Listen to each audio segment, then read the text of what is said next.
आंखों के नीचे सूजन, पफी आईज या चेहरे की सूजन से अगर आप परेशान रहते हैं तो ये वीडियो आपके लिए। पफी आईज का शिकार लोगों की उम्र ज्यादा दिखती है। नींद पूरी होने के बावजूद वो हमेशा थके हुए दिखाई देते हैं। ऐसा लगता है कि इनकी नींद सही से पूरी नहीं हुई है। अगर आपके साथ भी ये मसला रहता है या आप किसी को जानते हैं जिनके साथ ये मसला है तो इसका हल बहुत आसान है। इस कंडीशन को ईडिमा कहते हैं। लफ्जी मतलब है सूज जाना। इसमें बॉडी के सेल्स में पानी भर जाता है। असल में ये एक्स्ट्रा पानी सेल्स के अंदर और सेल्स के बाहर जो सेल्स के दरमियान जगह होती है, इंटरस्टिशियल स्पेस, वहाँ जमा होने लगता है। और ये प्रॉब्लम बहुत कॉमन है। पहले भी कुछ वीडियोस में इस पे बात हुई है। मसला ये है कि ये जो एक्स्ट्रा पानी है सिर्फ आंखों और चेहरे पे नहीं जमा हो रहा, ये दिल में भी जमा हो रहा है, लिवर में, टांगों में, पूरी बॉडी के सेल्स में यही अमल हो रहा होता है। और अगर आप लोअर लेग पे टखनों के पास उंगली से दबाएं तो वहाँ छोटा सा डेंट पड़ जाता है, गड्ढा बन जाता है। गड्ढा मतलब पिट होल, इसीलिए इसे पिटिंग ईडिमा कहते हैं। जिस जगह पे ये होता है वहाँ स्किन शाइनी हो जाती है, बाहर की तरफ उभरी हुई दिखाई देती है और फिर आहिस्ता आहिस्ता उस जगह के बाल खत्म होने लगते हैं, बॉडी हेयर खत्म होने लगते हैं। इसकी एक वजह लो प्रोटीन डाइट है। जब आप कम प्रोटीन खाने में खा रहे होते हैं तो खून में मौजूद पानी खून की नालियों में से निकल के सेल्स में जाने लगता है, जिसकी वजह से ईडिमा होता है। लेकिन ईडिमा की दो किस्में हैं, इडियोपैथिक और पैथोजेनिक। इडियोपैथिक का लफ्जी मतलब है अननोन कॉज। मिसाल के तौर पे किसी में ईडिमा है लेकिन कोई हार्ट प्रॉब्लम नहीं है, लिवर भी ठीक है, किडनीज के टेस्ट करवाएं वो भी ठीक आ रहे हैं, लेकिन ईडिमा फिर भी है। और दूसरी टाइप है पैथोजेनिक ईडिमा। इसमें लिवर सिरोसिस स्टेज में जा चुका होता है और एक्स्ट्रा फ्लूइड गट एरिया में, पेट के इर्द गिर्द टिश्यूज में एक परत होती है जिसे पेरिटोनियम कहते हैं, उसमें ये इकट्ठा होने लगता है। बाजुकात ऐसा भी होता है कि बाहर से देखने में ऐसा शख्स पतला दुबला नजर आता है, लेकिन असल में बहुत सा फ्लूइड, बहुत सा पानी पेरिटोनियम में इकट्ठा हो चुका होता है। और इनमें अगर आप लोअर लेग पे देखें टखनों के पास तो वहाँ भी पिटिंग ईडिमा मिलता है। ये पैथोजेनिक ईडिमा का एक वर्जन है। फिर उसके बाद डायबिटिक्स है, जिन्हें शुगर है, उनमें पाँव और टखनों के पास सूजन रहती है। ऐसा लगता है कि जेल के नीचे पानी इकट्ठा हो चुका है। हाथों में भी सूजन नजर आती है और कुछ केसेस तो इतने सीवियर हो जाते हैं कि हाथ मुड़ नहीं रहा होता, उंगली पे अंगूठी पहननी है तो वो फंस जाती है। ये भी पैथोजेनिक ईडिमा है, क्योंकि यहाँ ये मसला किडनीज, हार्ट और लिवर में खराबी की वजह से हो रहा। कंजेस्टिव हार्ट फेलियर एक वजह कि जिसमें एक्स्ट्रा पानी टिश्यूज में बैक फ्लो कर रहा होता है। इसमें कॉमन ट्रीटमेंट ऑप्शंस में डायरेटिक्स दी जाती है ताकि एक्स्ट्रा पानी को निकाला जाए। नमक खाने से मना किया जाता है या कंप्रेशन स्टॉकिंग्स पहनने के लिए दी जाती है। लेकिन आज मैं आपको ये बताऊंगा कि असल में इस कंडीशन के पीछे क्या वजह, और ये है हाई कार्बोहाइड्रेट डाइट। और मैं यहाँ डिफाइंड कार्बोहाइड्रेट्स की बात कर,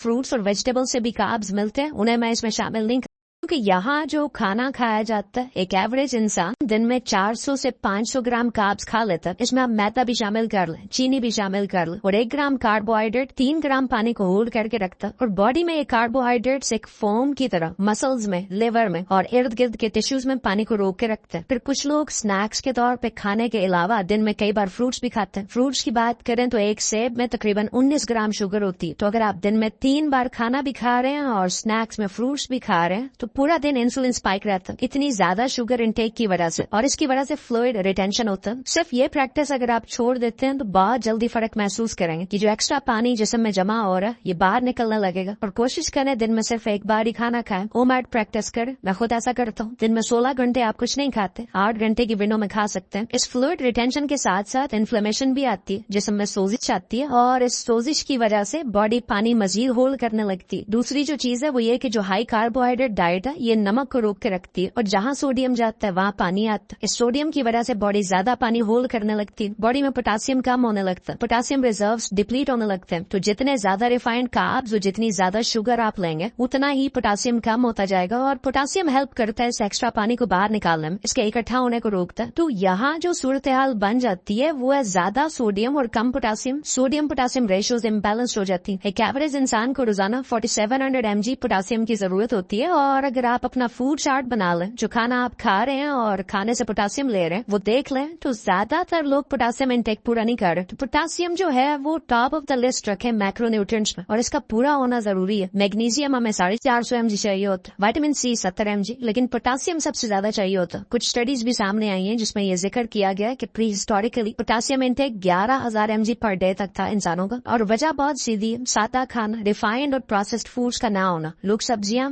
ताजा गोश्त, नट्स, सीड्स खाते थे और सुपर एक्टिव रहते थे। तो पोटासियम इंटेक सही रखने के लिए सब्जियां तो खाई जा सकती हैं आज भी। सैलड का एक बड़ा बोल आप खाने के साथ जरूर लें। पोटासियम अंडों और गोश्त से भी मिलता है, दाल से मिलता है, लेकिन सब्जियों से ज्यादा पोटासियम मिलता है। पूरे दिन में 50 ग्राम कार्बोहाइड्रेट्स काफी होते हैं, इससे ज्यादा ना खाएं। इससे ये जो एक्स्ट्रा फ्लूइड बिल्डअप हुआ है इससे आप निजात हासिल कर पाएंगे। इसके साथ साथ पोटासियम रिच फूड्स को डाइट में शामिल करें, सब्जियों को डाइट में शामिल करें। ये 2 चीजें कर लें और बहुत क्विक रिजल्ट मिलेंगे, आप खुद हैरान हो जाएंगे। चैनल पे आने का शुक्रिया, अपना ख्याल रखिए, अल्लाह हाफिज।